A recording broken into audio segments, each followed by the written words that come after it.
Assalamualaikum warahmatullahi wabarakatuh. Selamat pagi dan salam sejahtera bagi kita semua. Pada kesempatan ini saya akan menjelaskan tentang transcranial magnetic stimulation sebagai mekanisme dasar dan aplikasi klinis.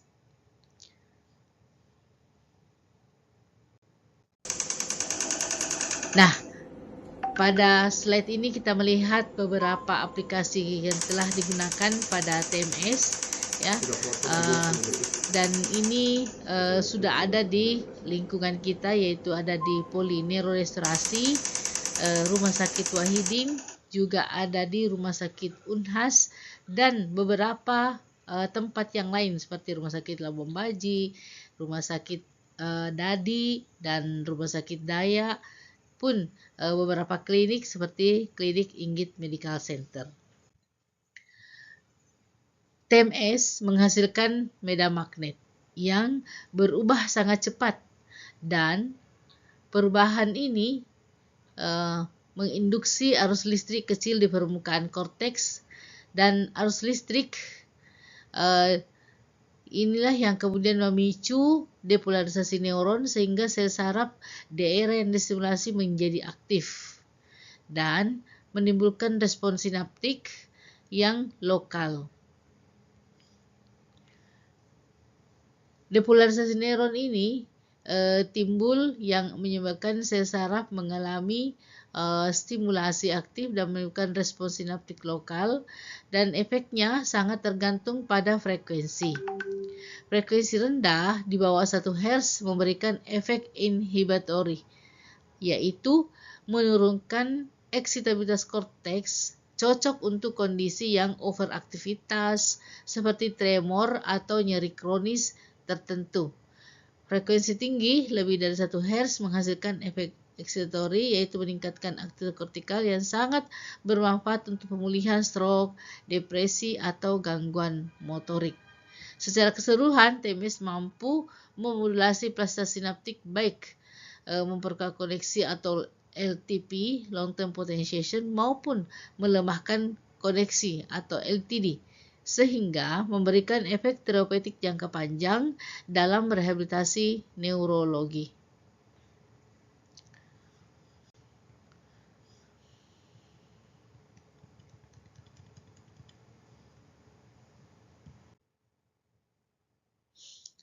Nah, pada gambar ini menunjukkan mekanisme dasar kerja dari TMS.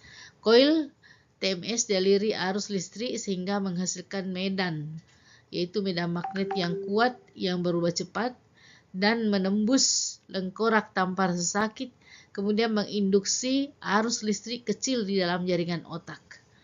Arah medan magnet, arah arus dalam koil, dan posisi koil akan menentukan arah dan kekuatan arus listrik yang terbentuk di otak. Arus listrik terinduksi. Inilah yang akhirnya mengubah aktivitas neuron, bisa meningkatkan atau menurunkan eksitabilitas di area otak yang ditargetkan seperti M1 atau DLPFC, dan gambar-gambar tersebut juga menegaskan bahwa interaksi antara koil, medan magnet, dan arus listrik otak adalah prinsip utama stimulasi TMS yang menghasilkan efek neuroplastisitas. Pada slide ini dijelaskan bahwa TMS tidak hanya bergantung pada frekuensi, tetapi juga lokasi stimulator. Ya. Jadi durasi, intensitas, dan arah arus yang diinduksi. Kombinasi faktor-faktor tersebut menentukan bagaimana jaringan otak merespon. TMS mampu mempengaruhi integritas jaringan neural dengan cara mensimulasi proses neuroplastisitas, yaitu kemampuan otak untuk memperbaiki, membentuk ulang, dan memperkuat koneksi antar neuron. Selain itu, TMS bekerja tidak hanya di area korteks yang distimulasi, tetapi juga memodulasi sirkuit talamokortikal dan kortikospinal, sehingga efeknya menyebar ke jaringan yang lebih luas. Karena mekanisme ini, TMS sangat relevan dalam reorganisasi fungsional pasca cedera otak, misalnya setelah stroke atau trauma capitis, di mana eh, otak berusaha mencari jalur baru untuk menggantikan fungsi yang rusak. Berbagai studi pada hewan dan manusia menunjukkan bahwa TMS bahkan mampu memicu perubahan struktural neuron termasuk peningkatan dendrit, sinaps, dan konektivitas jaringan yang memberi dampak jangka panjang pada pemulihan neurologis.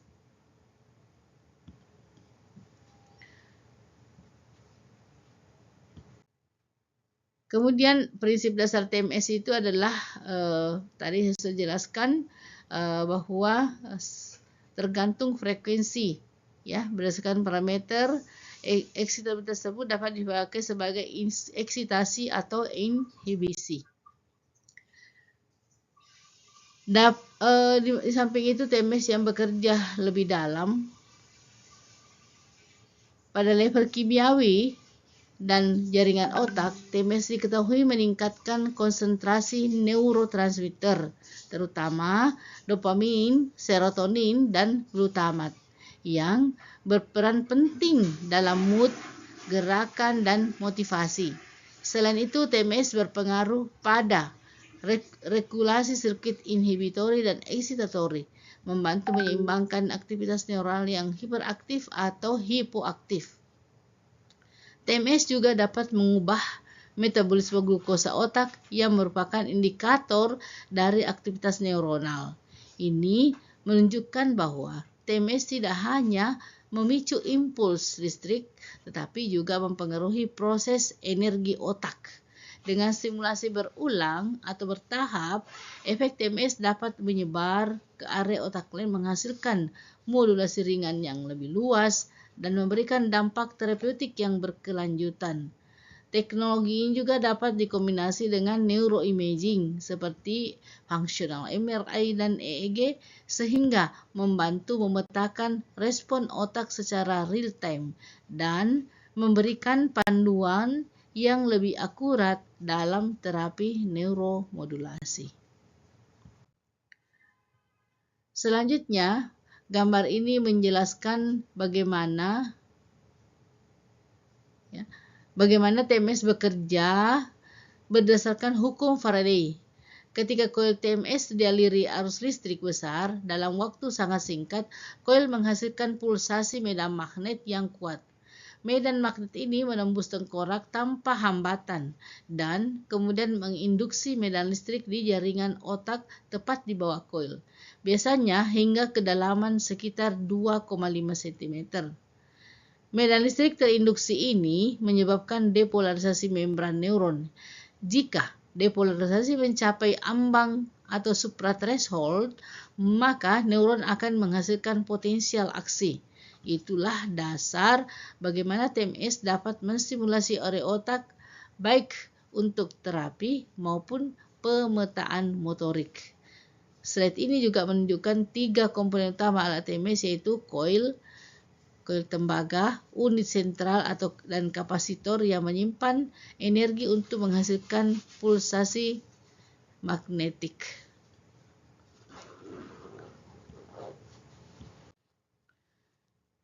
Kemudian bagaimana TMS bekerja pada level neurobiologi yang lebih dalam, bukan hanya sekedar menstimulasi neuron secara listrik. TMS terbukti meningkatkan pelepasan dopamin di striatum, suatu neurotransmitter kunci dalam regulasi motivasi, gerakan, dan mood. Selain itu, TMS juga mengaktifkan jalur GABAergik dan glutamaergik di korteks dan 2 sistem neurotransmitter utama yang mengatur keseimbangan inhibisi dan eksitasi di otak.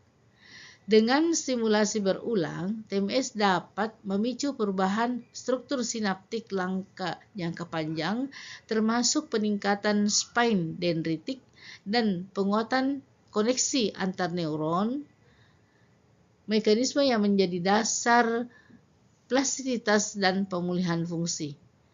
TMS juga berfungsi pada ritme osilasi otak seperti gelombang alfa dan beta yang berperan dalam perhatian, memori kerja, dan regulasi kognitif. Modifikasi ritme ini membantu mengembalikan pola aktivitas otak yang normal pada berbagai gangguan neurologis dan psikiatrik. Akhirnya, stimulasi yang konsisten dapat memperkuat konektivitas jaringan baik lokal maupun antar area otak yang lebih luas sehingga terapi TMS dapat bertahan dalam jangka panjang.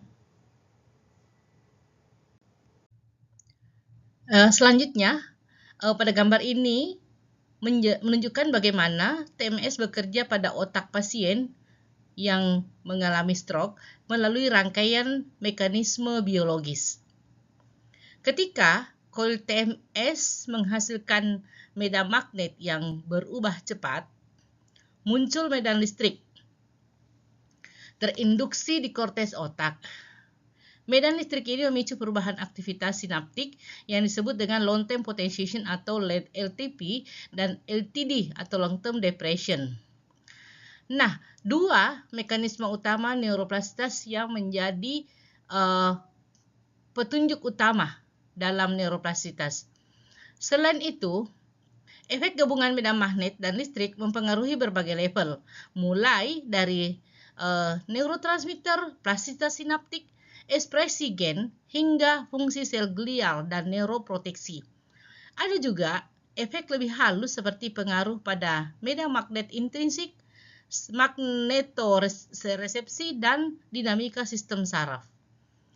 Keseluruhan menghasilkan efek terapeutik jangka panjang, membantu pemulihan fungsi neurologis pada pasien stroke melalui peningkatan plastisitas, modulasi jaringan otak, dan efek neurotropik. Kemudian pada slide ini menggambarkan dua mekanisme kunci dari plastisitas otak yang diinduksi oleh RTMS. LTP atau long term potentiation dan LTD atau long term depression.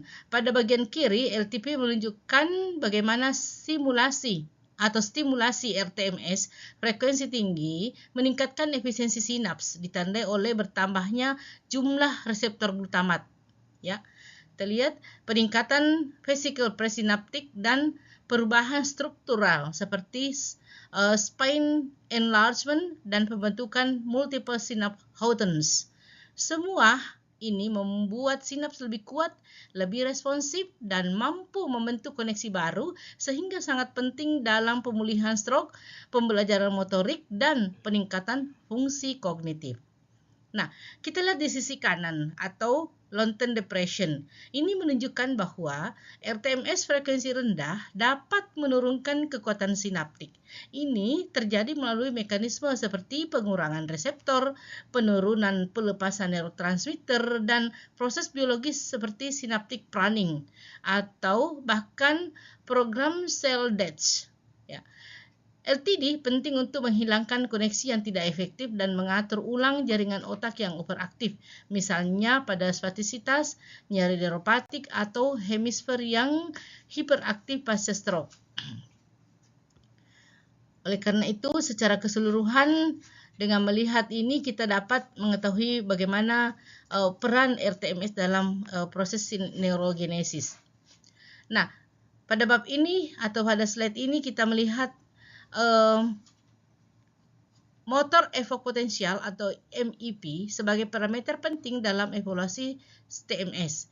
MEP adalah respon listrik yang muncul pada otot setelah korteks motorik distimulasi. Nah, kita bisa lihat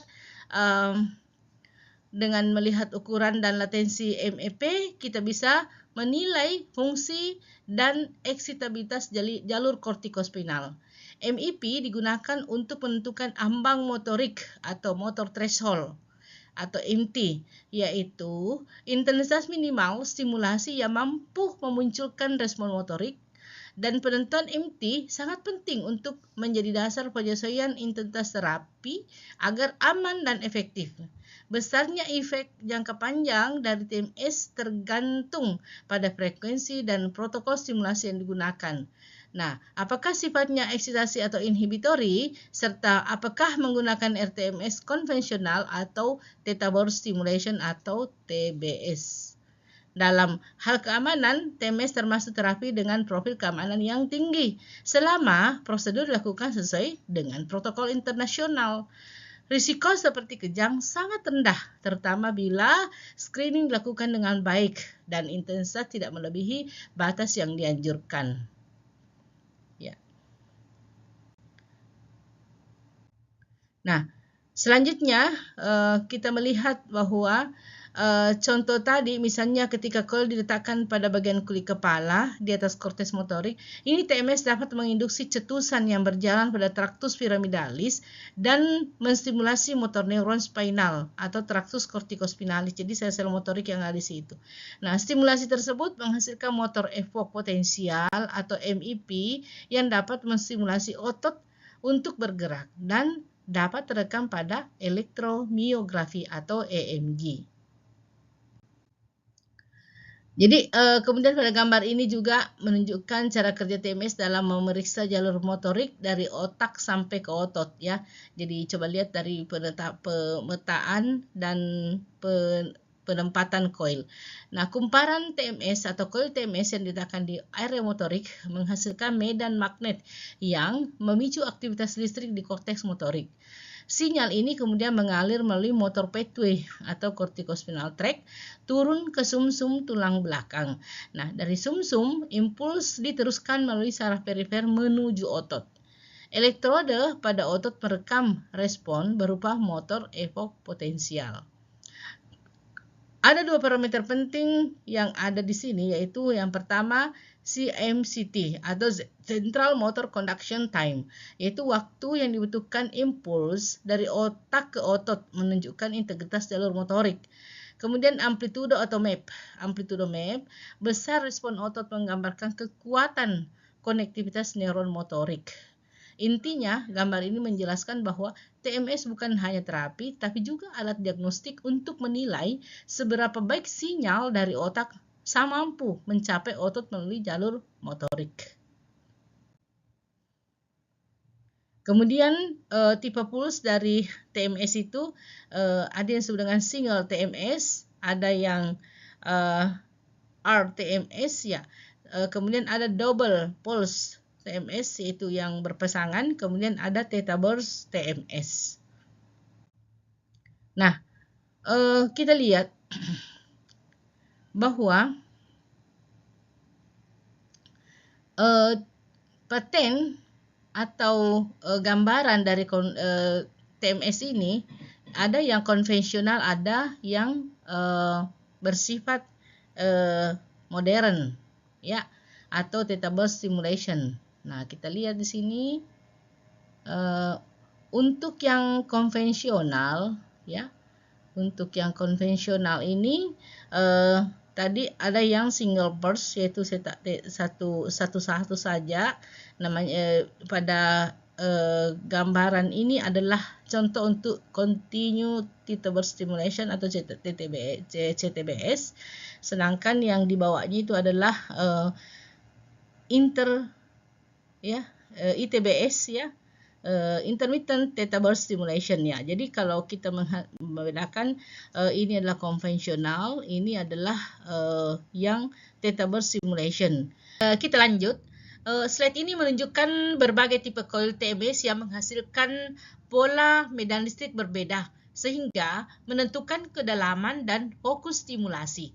Gambar A dan B menjelaskan bahwa arus dalam coil menentukan pola medan listrik di otak. Perubahan arah arus menyebabkan perubahan area yang distimulasi. Jadi kita harus hati-hati di sini. Nah, gambar C menampilkan variasi coil yang umum dipakai. Yang pertama figure 8 coil yaitu C, D, H, dan I. Ini paling umum. Dia bersifat vokal, tepat, menargetkan area kecil, misalnya pada M1 atau DLPFC. Nah, double cone coil, yaitu contoh pada E dan F, stimulasi lebih dalam, cocok untuk area medial seperti leg area. Kemudian H coil, G dan J.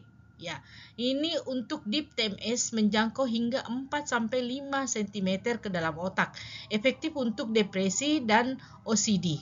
Nah, variasi multi-coil menggabungkan beberapa loop untuk memperluas cakupan atau meningkatkan kedalaman. Intinya, setiap coil memiliki karakteristik sendiri, ada yang vokal, ada yang deep, ada yang luas, sehingga pemilihan coil menentukan kedalaman area target dan efek klinis dari TMS. Kemudian kita akan membahas mengenai aplikasi klinis dari TMS ya.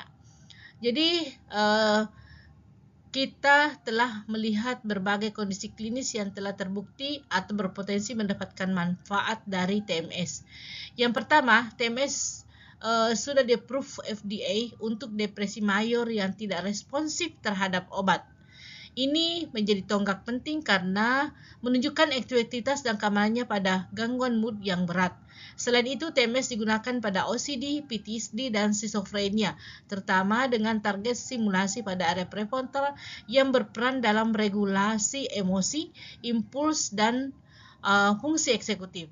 Mekanismenya melibatkan modulasi jaringan frontostriatal dan limbik. TMS juga memberikan manfaat pada nyeri neuropati kronis dan tinnitus dengan cara menormalkan aktivitas kortikal yang berlebihan atau tidak sinkron. Secara rehabilitatif, TMS memiliki potensi besar dalam pemulihan kognitif dan pasca stroke, terutama dalam meningkatkan plastisitas dan reorganisasi jaringan motorik maupun kognitif. Saat ini, TMS juga terus diteliti dalam gangguan adiksi serta Alzheimer karena efeknya yang mampu meningkatkan konektivitas dan stabilitas jaringan neural. Nah, ini aplikasi TMS yang sudah banyak kita tahu bersama. Jadi, berdasarkan bukti-bukti riset dan praktik neurorestorasi, contoh pada epilepsi, TMS frekuensi rendah menurunkan hyperexcitation cortex, jadi mengurangi frekuensi kejang.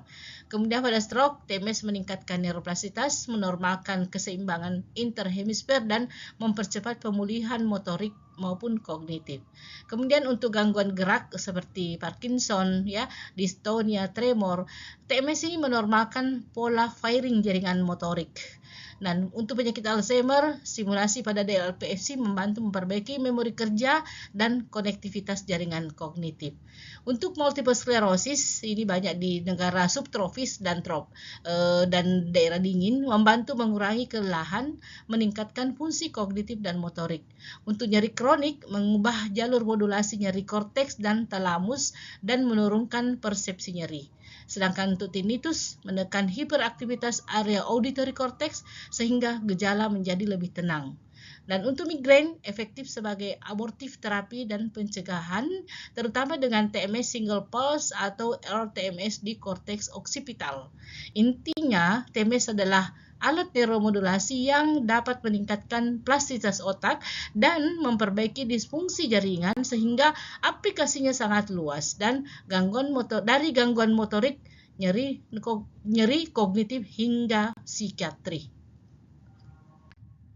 Nah, kemudian pada slide ini jelaskan bahwa TMS memiliki peran penting dalam situasi stimulasi area dorsoprefrontal cortex atau DLPFC. Nah, area ini merupakan pusat kontrol eksekutif, memori kerja dan regulasi emosi, sehingga stimulasi pada DLPFC dapat memberikan dampak klinis yang luas. Salah satunya adalah mengurangi gejala negatif seperti apati, kurang motivasi, dan gangguan afektif, serta membantu memperbaiki defisit kognitif pada berbagai kondisi neurologis dan psikiatrik. Jenis stimulasi yang lebih modern yaitu Theta Burst Stimulation atau TBS memungkinkan efek terapeutik yang efektif dalam waktu singkat. Hanya kita butuh 3 hingga 10 menit sehingga lebih efisien dibandingkan protokol RTMS konvensional. Selain itu, TMS banyak digunakan dalam penelitian modulasi, memori karena kemampuannya mengubah konektivitas jaringan yang berperan dalam encoding, konsolidasi, dan retrieval memori. Nah, jadi TMS berpotensi besar untuk pasien dengan gangguan kesadaran atau disorder of consciousness (DOC) karena stimulasi jaringan kortikal tentu dapat membantu memunculkan kembali respon dan meningkatkan tingkat kesadaran. Jadi ini bisa digunakan sebenarnya di ICU. Kemudian slide ini ingin menjelaskan kembali bagaimana map digunakan untuk menilai fungsi jalur kortikal. Jadi kenapa saya perkuat ini map, karena disinilah awalnya kita dapat membantu meningkatkan neuroplastisitas. Nah, ketika coil ditempatkan di area korteks motorik primer, dalam hal ini M1, maka medan listrik yang dihasilkan menstimulasi neuron piramidal lapis 5 ya. Jadi ingat, di otak kita itu ada 6 layer, ada 6 lapis. Nah, stimulasi ini kemudian merambat melalui traktus corticospinalis menuju medula spinalis dan akhirnya mencapai otot target. Respon otot yang muncul disebut motor efok potensial, yaitu sinyal listrik yang direkam menggunakan surface EMG. Elektroda ditempatkan secara bipolar di tendon beli otot. Amplitudo, latensi, dan gelombang MAP memberi informasi tentang integritas jalur motorik, efektivitas stimulasi, serta status eksitabilitas korteks. MAP sangat penting dalam pemetaan motorik, penentuan resting motor threshold, dan digunakan sebagai indikator perubahan neuroplastisitas setelah intervensi TMS. Jadi aplikasi yang telah kita lakukan tadi itu dengan MAP menjadi kunci untuk mengetahui lebih jauh. Ya. Kemudian kita melihat aplikasi TMS dalam bidang rehabilitasi neurologis. Nah, kita sebagai neurolog, terutama pada pasien pasca stroke, terbukti mampu meningkatkan kontrol motorik dengan cara menyeimbangkan kembali aktivitas antara hemisfer otak yang terkena dan yang sehat, serta menguatkan jalur motorik yang masih tersisa. Selain itu, TMS dapat digunakan sebagai alat evaluasi, khususnya untuk menilai integritas jalur kortikospinal, misalnya melalui pengukuran motor efok potensial tadi. Nah, hal ini sangat berguna untuk memprediksi prognosis pemulihan. Jadi SEMCT tadi itu, MAP itu bisa menjadi alat prediktor. Jadi TMS ini bisa sebagai diagnostik, kemudian prognostik dan prediktor ya, atau prognosis atau prediktor serta untuk evaluator. Nah, TMS juga berkontribusi dalam neurogenesis dan sinaptogenesis, yaitu pembentukan neuron dan koneksi sinaptik baru. Jadi dua proses fundamental dalam neurorestorasi jangka panjang. Untuk simulasi area otak yang lebih dalam, tersedia high coil, tadi saya sudah gambarkan di depan, yang digunakan pada deep TMS, memungkinkan modulasi jaringan subkortikal yang tidak dapat dijangkau dengan coil konvensional seperti yang kita pakai, yaitu E-coil. Nah, kemudian terakhir, TMS sangat ideal dikombinasikan dengan terapi rehabilitasi yang lain seperti CMCT, mirror therapy, dan guide training. Kombinasi ini menghasilkan efek sinergis karena TMS membuka jendela plastisitas yang meningkatkan respon otak terhadap intervensi rehabilitatif. Ingat bahwa kalau terjadi cedera atau injury pada otak, maka kita harus melakukan dua hal, yaitu top down dan bottom up. Namun dalam hal regulator, top down itu harus 70% karena pusatnya yang harus diregulasi ulang. 70% top down dan hanya 30% peranan dari bottom up. Seperti tadi, fisioterapi, CMCT, mirror therapy itu hanya 30%. 70% otak harus diregulasi utama. Ya, ini harus kita yakinkan ke pasien. Kemudian untuk rehabilitasi motorik ingin saya jelaskan sedikit. Saat ini sampai saat ini tidak ada indikasi yang jelas pendekatan mana yang lebih unggul antara beberapa regulasi, sementara satu meta-analisis lebih menyukai low frequency RTMS mengkontralasi daripada high frequency RTMS epsilasi. Terdapat bukti bahwa ITBS pada M1 epsilasional juga bisa sangat efektif, terutama bila didahului oleh rangkaian low frequency RTMS kontralesi. Jadi banyak beberapa protokol. Jadi kita tidak boleh hanya mengenal satu protokol, kita harus mampu mengkondisikan dan mengkombinasikan. Menurut dua randomized control trial, kombinasi left low frequency RTMS kontralesi 2 minggu dengan ITBS 2 minggu berturut-turut, ini dua pendekatan yang menghasilkan pemulihan motorik dengan jangka panjang yang sangat baik. Nah, ini terutama pada pasien yang sudah subakut. Kemudian penempatan coil, ya ini juga penting ya. Jadi saya akan menjelaskan berbagai jenis coil yang digunakan dalam tes yang masing-masing memiliki karakteristik medan magnet dan kedalaman stimulasi yang berbeda. Tadi sudah dijelaskan sebelumnya, coil figure 8 adalah jenis yang paling umum. Ini yang banyak kita gunakan ya, baik di Wahidin, Wasekidan, dan seterusnya. Nah, adalah jenis yang paling umum karena menghasilkan stimulasi yang fokus dan tepat pada permukaan korteks, sehingga sangat berguna untuk terapi yang membutuhkan akurasi tinggi seperti stimulasi DLPFC atau M1. Sementara itu, koil lingkaran menghasilkan medan magnet yang lebih luas tetapi kurang spesifik. Jenis ini sering digunakan pada penelitian dasar atau untuk simulasi area yang lebih difus. Nah, untuk menjangkau area yang lebih dalam digunakan koil H yang mampu menstimulasi struktur otak bagian dalam seperti sistem limbik dan subgenual cingulate yang berperan pada depresi berat, adiksi, dan gangguan mood lainnya. Nah, pemilihan coil sangat bergantung pada target terapi dan kedalaman jaringan yang ingin dicapai. Selain itu, teknologi neuronavigasi dapat membantu penempatan coil dengan lebih akurat sehingga stimulasi tepat pada area otak yang dituju dan hasil terapinya optimal. Nah, tadi untuk coil sirkuler atau coil bulat itu biasanya kami gunakan untuk peripheral magnetic stimulation. Mungkin nanti ada sesi lain kita membahas khusus tentang peripheral magnetic stimulation. Kemudian kita lanjut dengan indikasi dan kontraindikasi.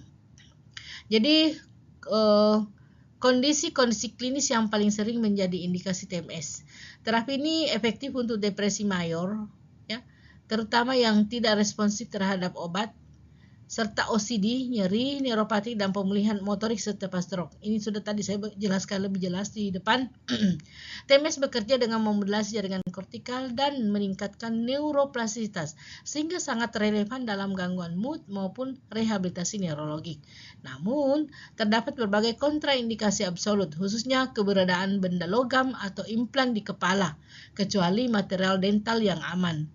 Medan magnet berpotensi menginduksi arus menggerakkan logam sehingga menjadi risiko serius. Selain itu, ada kontraindikasi relatif seperti epilepsi, kehamilan, atau kondisi kecemasan berat, sehingga perlu pertimbangan lebih ketat dan konsultasi ahli sebelum dimulai. Screening awal sangat penting, terutama evaluasi kardiak dan neurologis untuk memastikan keamanan prosedur bagi setiap pasien. Efek samping TMS umumnya ringan dan sementara pusing seperti pusing, nyeri kepala, atau sensasi kulit tertarik selama stimulasi, namun jarang memerlukan penghentian terapi. Jadi perlu kita menggunakan checklist sebelum melakukan TMS. Kemudian untuk protokol dasar yang digunakan dalam terapi TMS klinis, ya, protokol 1 Hz digunakan sebagai stimulasi inhibitori, misalnya pada pasien stroke untuk menurunkan hiperaktivitas hemisfer sehat sehingga meningkatkan keseimbangan interhemisferik. Sebaliknya, frekuensi 10-20 Hz digunakan sebagai stimulasi eksitatorik, terutama pada area DLPFC untuk terapi depresi, karena meningkatkan aktivitas kortikal dan memperbaiki jaringan frontolimbik.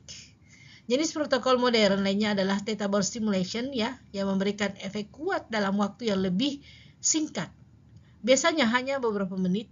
Ini sangat membantu meningkatkan kepatuhan pasien dan efisiensi tiap hari. Durasi setiap sesi bervariasi antara 20-40 menit. Ini yang menggunakan single, ya, dilakukan 5 kali seminggu dalam praktek klinis standar. Untuk mendapatkan hasil yang optimal, baik pada depresi, stroke, recovery, maupun nyeri neuropatik, dibutuhkan total terapi sekitar 4-6 minggu, karena efek plastisitas membutuhkan waktu untuk terbentuk secara konsisten. Kemudian, bila dibandingkan TMS dengan modalitas neuromodulasi lainnya, khususnya Deep Brain Stimulation atau DBS, dan terapi invasif lainnya, TMS bersifat non-invasif, sehingga tidak memerlukan pembedahan, tidak ada implan, dan tidak membutuhkan rawat inap. Hal ini menjadikan TMS jauh lebih aman dan mudah diterima oleh pasien. Efek TMS berlangsung secara bertahap dan terapi dapat diberikan tanpa anestesi, Ini berbeda dengan DBS yang memerlukan tindakan bedah yang kompleks serta risiko perdarahan, infeksi, dan komplikasi anestesi. TMS juga sangat fleksibel karena dapat dikombinasikan dengan farmakoterapi atau terapi rehabilitasi lainnya untuk menghasilkan efek sinergis. Keunggulan besar lainnya adalah sifat reversibel. Jika respon pasien kurang baik, intensitas frekuensi atau lokasi stimulasi dapat diubah kapan saja tanpa risiko permanen. Dengan semua keunggulan ini, TMS menjadi pilihan ideal untuk banyak pasien, terutama yang memerlukan neuromodulasi tetapi tidak siap atau tidak cocok untuk tindakan invasif seperti DBS. Kemudian, bagaimana TMS menjadi salah satu alat utama dalam penelitian neurostasi modern? Ya, TMS digunakan untuk mempelajari proses otak pada post-stroke, yaitu bagaimana otak mencoba membentuk jalur baru setelah area tertentu mengalami kerusakan. Dengan TMS, peneliti dapat melihat respon jaringan, menentukan area yang masih aktif, serta mengevaluasi potensi pemulihan. TMS juga berperan dalam mempelajari dan meningkatkan pemulihan fungsi motorik dan bahasa, dua domain yang paling sering terganggu pada pasca stroke. Melalui stimulasi terarah, TMS membantu rebalancing hemisfer dan memperkuat jaringan motorik linguistik yang tersisa. Dalam riset neuroimaging, TMS ini digunakan sebagai alat validasi, terutama untuk memverifikasi temuan functional MRI atau DTA. Misalnya untuk memastikan apakah jalur kortikospinal yang terlihat di imaging benar-benar masih fungsional. TMS juga sering dikomunikasikan dengan TDCS dan EEG, menghasilkan pendekatan multimodal yang lebih komprehensif dan memetakan aktivitas otak dan memodulasi respon neuroplastisitas. Jadi kita kenal EEG sebagai alat parameter kita untuk melihat keadaan pasien sebelum kita intervensi dan setelah kita intervensi. Selain itu, MAP dan parameter TMS lainnya seperti CMCT tadi mulai digunakan sebagai biomarker prognostik, membantu memprediksi kecepatan dan keberhasilan pemulihan fungsional pasien stroke. Ya. Kemudian mengenai arah pengembangan TMS. Ya.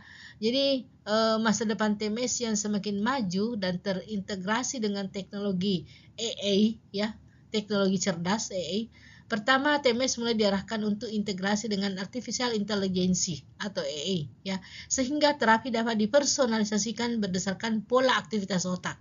Jadi menggunakan EEG, menggunakan AI, dipadukan respon tiap sesi akan dilihat dan karakteristik klinis pasien.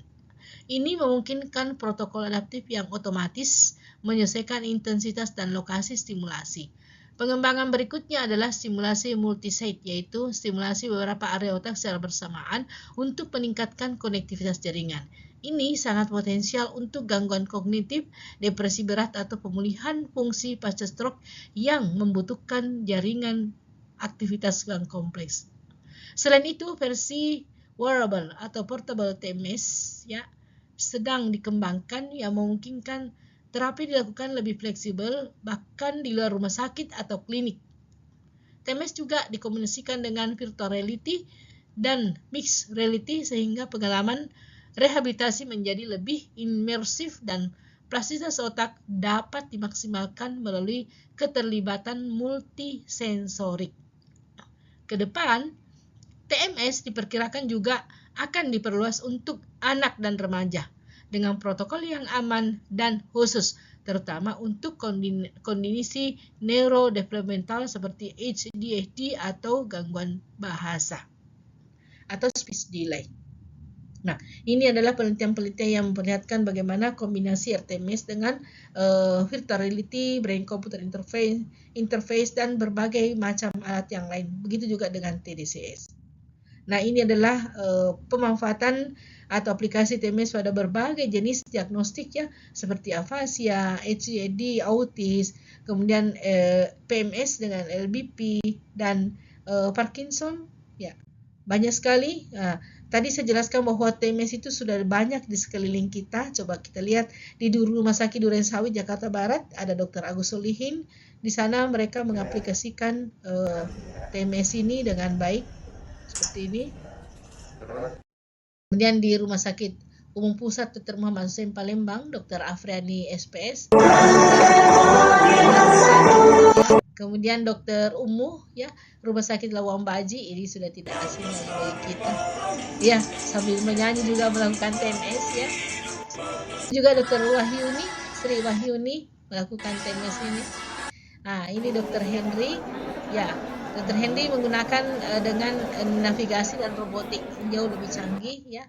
Kemudian Dr. Nyoman di Rumah Sakit Denpasar Bali juga sudah memiliki TMS dan menggunakannya dalam kehidupan sehari-hari. Ya, demikianlah presentasi saya tentang basic dan aplikasi dari TMS ini. Mudah-mudahan memberikan manfaat dan menambah wawasan kita tentang aplikasi TMS. Sekian dan terima kasih. Wassalamualaikum warahmatullahi wabarakatuh.